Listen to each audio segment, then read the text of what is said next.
Hello, hello, hello, hello, hello. It's the new year. Well, it's not the new year yet, but it will be the new year very, very soon. Literally in like, what day is today? It's the 27th. In 3 to 4 days. 4 days. It will be the new year.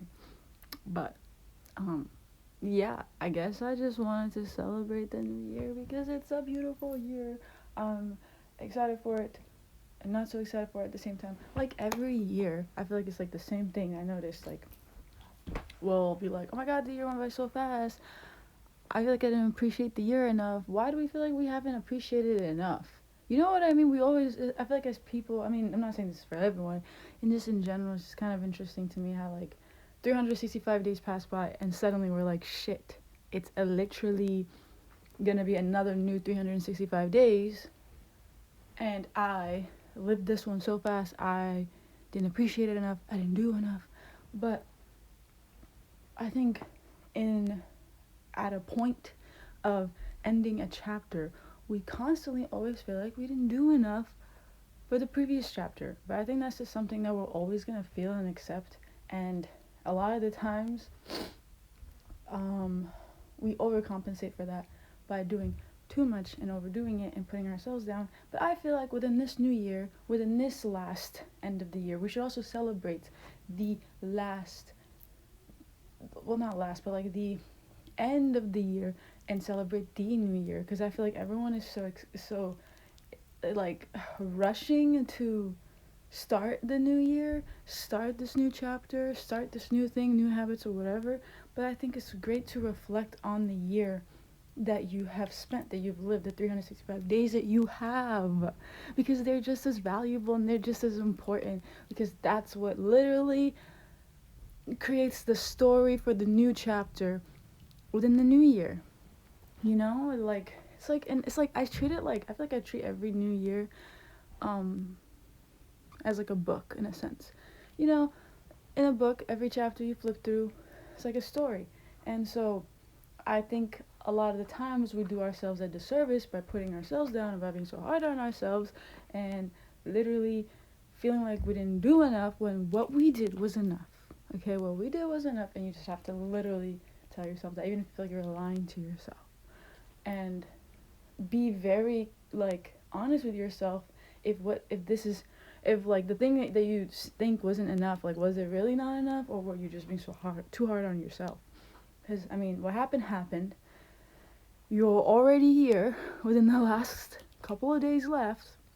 There's nothing you can do to overcompensate it and, make this year feel better because, oh my god, I wasted it. Like, you didn't count for all the little days, all the little things, May 5th, and you know what I'm saying? Like, it's like, we just remember all the things that didn't happen and all the things that we didn't do, and not really reminisce or reflect or appreciate and acknowledge the things that we did do, even if they're little things. We don't have to always have such big accomplishments. The little accomplishments will lead you to your big accomplishments. And if you can't even like pat yourself on the back for the little accomplishments, what makes you think that when you get the big ones, you're gonna feel proud of yourself, that you're gonna accept it fully? Because even then you might be like, oh my god, imposter syndrome, I don't deserve this.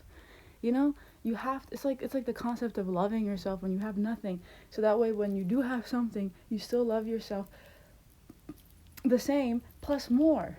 And it shouldn't have to be this thing of like, let's just forget about the other year and just start anew. Like, I don't like that concept. I just don't. It's this whole like, get over something. Like, no, I've never liked that. I've never liked having to get over something, having to just forget the past. I feel like the past is just as important as the present, just as important as the future. They're all literally happening simultaneously at the same time, because time is a construct. Again, that's a whole different conversation. I'm talking too fast. But yes, I feel like, I think that we should appreciate our past. We can't just keep running from it, and we can't just assume that because this grand finale didn't happen, that the whole 365 days was worth nothing because you didn't do that one thing, because whatever. those 365 days were all experiences that you have experienced. And if there's some things that you didn't do, you just carry that on over to the new year. But you have to reflect on what happened and appreciate it. And see what about this year did you like and what about this year you didn't like. Because I think we're just so easy and quick to state the things we don't like. But what about things that you did like? What about that one small, no, like all nighter you pulled with your friend where you guys were just talking, listening to music or whatever? What did you truly appreciate about this year? What lessons did this year bring you? And with these lessons, with these things, you carry that on over to the new year. Because that's how I feel like we should. I mean, I encourage everyone to celebrate the new year that way. Like, celebrate the end of the year. Celebrate all the things that you did, good and bad. Accept them all, okay? All. Don't just, like, try to erase it and forget about it. Because as much as we want to do that and suppress, that's why every year it's like the same thing. It feels like the same thing. It's like, oh my God, I'm just back here again. It's December 27th, and I'm here not feeling like I did enough for this year. You know what? Maybe the next one will be better. That happens every year. There's a pattern. You have to break it. You have to realize why. What is it that you're doing? You're getting in your own way. And so, I urge everyone and myself, well, I'm going to do, I'm excited to do, just write a letter for yourself about, like, everything you did in the year that you appreciate and that you don't appreciate. All the experiences. I remember my high school teacher introduced that to me when I was like a senior in high school. I think I was like 17 at the time. And since then, to this day, I still do that. Like, I will write like myself a letter every, end of the year and literally reminisce the things that I appreciate, whether it be like remember all the friends that you met, all the new people you met, and all the people that you had to leave out, and experiences, food that you ate, just little things that you bought that excited you, like a word that you saw on your walk home and you're like, wait, that word is so like beautiful, like that word resonated an idea for me, that word triggers something really cool, you know what I mean?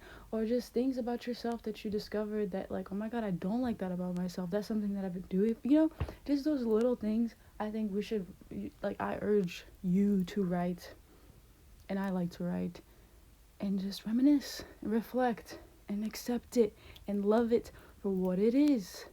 This all that happened, accept it for what it is, because you cannot change it. And then write out what you look forward to within the new year, down to like not just like big goals, like short term and long term. That's important too to include, of course, as always. Also, little things that you look forward to, little hobbies that you want to have, little things that you want to buy, or foods that you want to try, things you want to cook, or places you want to travel to, even just like little habits you want to pick up on, you know what I mean? Like, I know for me, a little habit I want to do more often that I enjoy, I realize, painting my nails. I want to paint my nails more often, like just do little designs, just, that's it, you know what I mean? Or like continuous things you look forward to doing, or places you want to, I'm repeating myself right now, but like, just, I think doing that, writing that letter, and then burn the letter, take a photo of it so that way you could, like read it, look back on it and stuff, or you could just type it and then print it out and then burn it, so you still have like access to looking back at it. But yeah, I think it's just a beautiful thing to do, and it's a beautiful ritual to do with yourself or with a friend. It could be anyone, but I feel like doing that, at least for me, has just taught me to stay grounded in the present moment and appreciate everything for what it is, rather than just like forgetting it and then just always looking forward to something new. Because I feel like when we're always chasing for something new, a lot of times we're going to be back to square one. It leads you back to where you were, So I wish everybody a happy new year, and I honestly want everyone, I wish to manifest wealth and love for everyone in all the ways, actually in whatever way that it's meant to manifest in your life. But Happy New Year.